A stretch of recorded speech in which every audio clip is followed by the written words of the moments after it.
The second he walked out the door, it was like that feeling of sleep paralysis, the feeling of like demons and evil walks in the room. It was like this transfer. Like he left, and it was the first thing I noticed was if I feel like I just got set up unknowingly. I feel like my friend just set me up, and he was used as a vessel and had no idea, completely not in his mind knowing what he was doing.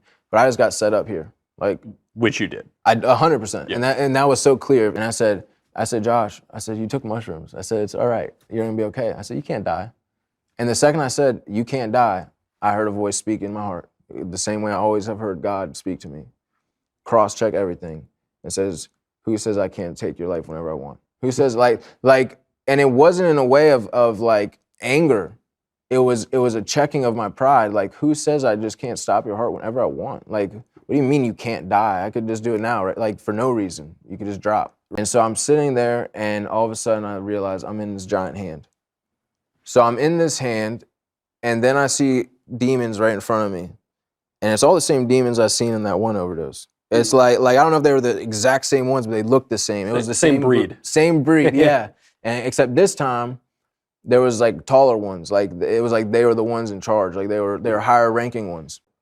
And he said, we're tired of this kid. He keeps coming into our kingdom, taking people out, and then he came back and ate off our table.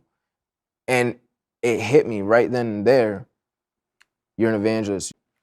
And as you said earlier, this idea that, no, man, what if the mushrooms are the act? That's kind of like the manna. But the demons are telling you in this trip, they're saying, that's our food from our table that he's eating. 100%. I see this man come walking towards me, out into the center of this abyss. He puts his arm around me. He looks at everything, all the demons. He puts his arm around me. He said, this one's mine. He belongs to me. And as soon as he touched me, I went back to my body and began going through deliverance.